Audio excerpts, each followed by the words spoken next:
आज आपण बघणार आहोत झटपट अशा होणाऱ्या चकुल्या. घरगुती स्वादमध्ये तुमचं स्वागत आहे. त्यासाठी मी तुरी आणि मुगाची डाळ घेतलेली आहे. तुरीची डाळ थोडीशी जास्त आहे. कांदा, टोमॅटो, खिसून घेतलेलं खोबरं, आलं, लसूण आणि कोथिंबीर. डाळ मी शिजायला टाकणार आहे, त्यासाठी मी त्यातला थोडासा कांदा, थोडासा टोमॅटो, हळद, मीठ आणि थोडंसं हिंग आणि पाणी टाकून ही डाळ शिजायला ठेवणार आहे. 2 ते 3 शिट्ट्या झाल्यानंतर आपली डाळ शिजते. त्यानंतर आपण आता ह्या डाळीला छान फोडणी देणार आहोत. डाळ छान शिजवून घेतली की चकुल्या छान होतात. एका पातेल्यामध्ये मी 2 ते 3 चमचे तेल टाकून घेणार आहे. हे तेल गरम होईपर्यंत आपण थोडी वाट बघायची आहे. तेल छान गरम झालं की त्याच्यामध्ये आपण फोडणीचे साहित्य टाकून घ्यायचं आहे. फोडणीच्या साहित्यामध्ये मी जिरं, मोहरी, हिंग आणि नंतर कांदा, टोमॅटो ह्याचा वापर केलेला आहे. कांदा थोडासा गुलाबी होईपर्यंत आपण तो चांगला परतून घ्यायचा आहे. कांदा चांगला गुलाबी झाला की त्यानंतर आपण त्याच्यामध्ये लगेचच टोमॅटो टाकून घेणार आहोत. अशा प्रकारे आपला कांदा चांगला गुलाबी झाला आहे. आता आपण त्याच्यामध्ये टोमॅटो ॲड करून घेऊया. टोमॅटोसुद्धा 2 मिनटं चांगले परतून घेऊया. त्यानंतर आपण त्याच्यामध्ये आपले मसाले ॲड करणार आहोत. टोमॅटो छान शिजलेले आहेत, तुम्ही बघू शकता त्याचा रंग बदललेला आहे. आता ह्या स्टेजला आपण त्याच्यामध्ये आपले मसाले ॲड करूयात.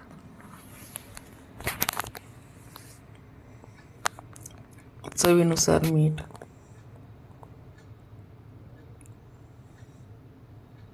त्यानंतर जिरे पावडर, त्यानंतर त्याच्यामध्ये आपण घरगुती कांदा लसूण मसाला पण टाकून घेणार आहोत. तुमच्या आवडीनुसार तुम्ही त्याच्यामध्ये हिरव्या मिरचीचा सुद्धा वापर करू शकता. तुम्ही ही रेसिपी कशी बनवता, त्याच्यामध्ये कोणते मसाले वापरता, मला एकदा कमेंट करून नक्की सांगा. आता त्याच्यामध्ये आपण शिजवलेली डाळ ॲड करून घेतलेली आहे.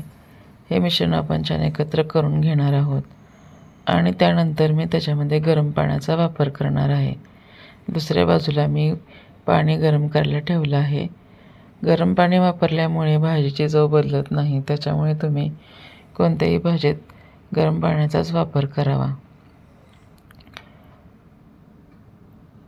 चकुल्यासाठी ग्रेव्ही थोडी पातळच ठेवायची आहे, कारण त्यानंतर आपण त्याच्यामध्ये चकुल्या टाकून घेणार आहोत. तेव्हा त्या चकुल्या शिजल्या की त्या खूप घट्ट होतात.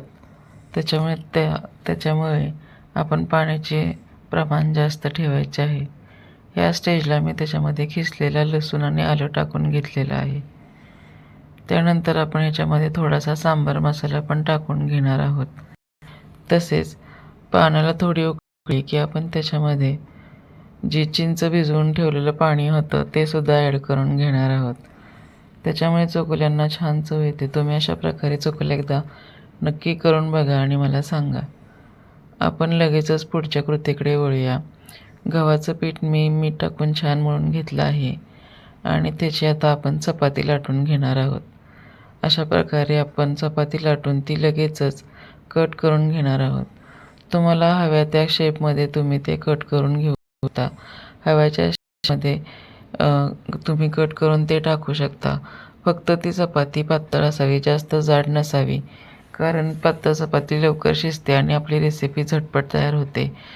जाड जर आपण हे लाटून घेतलं तर ते खूप शिजायला वेळ पण लागतो आणि दिसायला पण ते ॲट्रॅक्टिव्ह दिसत नाही. त्याच्यामुळे आपण छान पातळ अशा स्लाइस ह्या करून घेणार आहोत आणि लगेचच आपण त्या उकळत्या आपल्या आमटीमध्ये टाकून घेणार आहोत.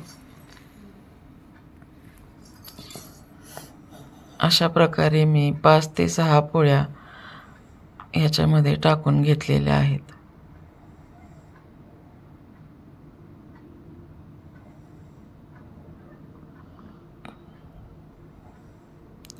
हे मिश्रण आपण 5 ते 6 मिनटं अशा प्रकारे शिजवणार आहोत.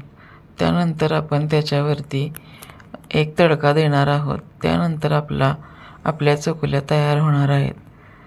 हळूहळू हे मिश्रण घट्ट होत जाते, तुम्ही बघू शकता. अशा प्रकारे छान उकळी आली आहे आणि आपल्या चकल्या रेडी झाल्या आहेत. आपण आता ह्याच्यामध्ये एक फोडणी टाकणार आहोत. ह्या फोडणीमुळे चकुल्यांना खूप छान चव येते. अशा प्रकारे वरून फोडणी देऊन तुम्ही नक्की बघा. त्याच्यामध्ये मी 1 चमचा तेल घेतलं आहे. त्यानंतर थोडीशी मोहरी टाकून घेतलेली आहे. मोहरी छान तडतडली की लगेचच आपण त्याच्यामध्ये जिरे, कढीपत्ता, हिंग आणि थोडंसं काश्मीरी लाल तिखट पावडर टाकून घेणार आहोत. तडका पॅनमध्ये तेल गरम झालं की फोडणी लवकर बसते, त्यामुळे तडका पॅनचा नक्की. फोडणीच्या आवाजावरून तुम्हाला आता कळलं फोडणी कशी बसली आहे.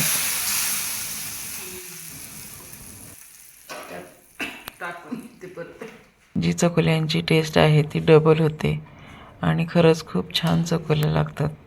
अशा प्रकारे चकुल्या तुम्ही घरी नक्की करून बघा.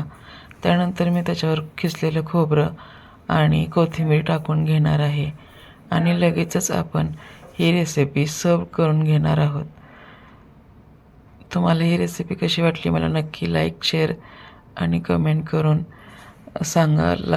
चॅनलला सबस्क्राईब करा. त्याच्यावरती थोडंसं तूप टाकलं तर आहा, ही रेसिपी नक्कीच तुम्ही ट्राय कराल आणि खाऊन बघाल आणि मला नक्कीच सांगाल. रेसिपी बघितल्याबद्दल धन्यवाद. थँक्यू.